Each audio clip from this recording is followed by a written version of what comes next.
Hello అండి, అందరికీ నమస్కారం.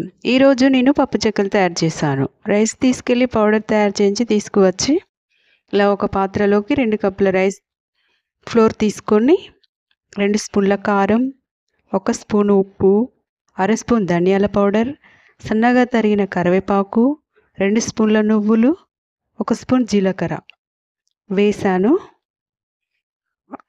ఎప్పుడూ చేసే విధంగా కాకుండా ఇప్పుడు కొత్తగా తయారు చేశాను.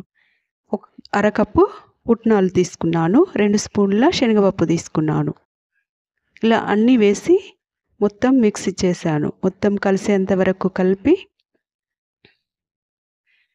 చూడండి, ఇలా మొత్తం కలిపి 2 గ్లాసుల నీళ్లు వేసుకున్నాను.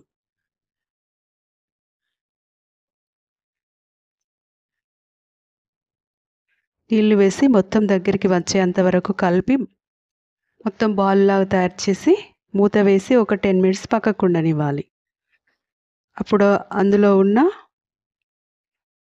శనగపప్పు మొత్తం నానుతుంది. ఇలా ఒక 10 మినిట్స్ పక్కకు పెట్టి స్టవ్ వెలిగించుకొని కడాయి పెట్టుకోవాలి. ఇలా చిన్న బాల్స్ లాగా తయారు చేసుకోవాలి. ఇప్పుడు ఈ పప్పు చెక్కల మిషన్ ఉంటుంది కదండి, దానికి ఒక ప్లాస్టిక్ కవర్ వేసి ఆయిల్ రాసి చిన్న బాల్ దానిపైన పెట్టి ఇలా ప్రెస్ చేసుకోవాలి. ఈజీగా వస్తుంది. మనకు చేయితో తయారు చేస్తే అలా కూడా తయారు చేసుకోవచ్చు, లేదా మనకు చేతితో తయారు చేయరాలేదనుకోండి ఇలా మిషన్తో తయారు చేసుకోవచ్చు. ఈజీగా తయారు చేసుకోవచ్చు అండి. ఇది 2వ నెంబర్దండి, మిడిల్ సైజ్ అన్నట్టు. ఇలా అన్నీ నేను తయారు చేస్తాను. మనం ఇంట్లో ఇలా అప్పుడప్పుడు తయారు చేసుకోవచ్చు, పండుగలప్పుడు తయారు చేసుకోవచ్చు. కొందరు పిల్లలు టీ తయారు చేసినప్పుడు ఇలా వేసుకొని తింటూ ఉంటారు ఉదయాన్నే.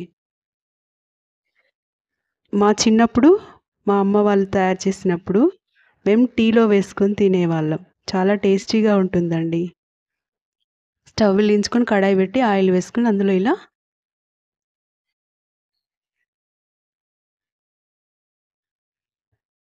డీప్ ఫ్రై చేసుకొని మొత్తం కాలాలి అంటే మొత్తం అన్ని దిక్కుల లోపల క్రిస్పీగా కాలాలి అంటే ఇలా ఈ గరిటెతో ఇలా చేసుకోండి. మొత్తం లోపల కూడా క్రిస్పీగా కాలుతూ ఉంటాయి. చూడండి, ఇలా అన్నీ కాల్చి సర్వ్ చేశాను. ధనియాల పౌడర్ వేసుకోవడం వల్ల చాలా టేస్టీగా వస్తాయండి. ఆరోగ్యానికి కూడా చాలా మంచిది. ధనియాలను వేడి నీళ్ళలో వేసి మరిగించి త్రాగడం వల్ల గ్యాస్ ప్రాబ్లం తగ్గుతుందండి. ధనియాలు చాలా మేలు చేస్తాయి. ఇలా నేను సర్వ్ చేశాను. చూడండి ఎంత బాగా వచ్చాయో. కరివేపాకు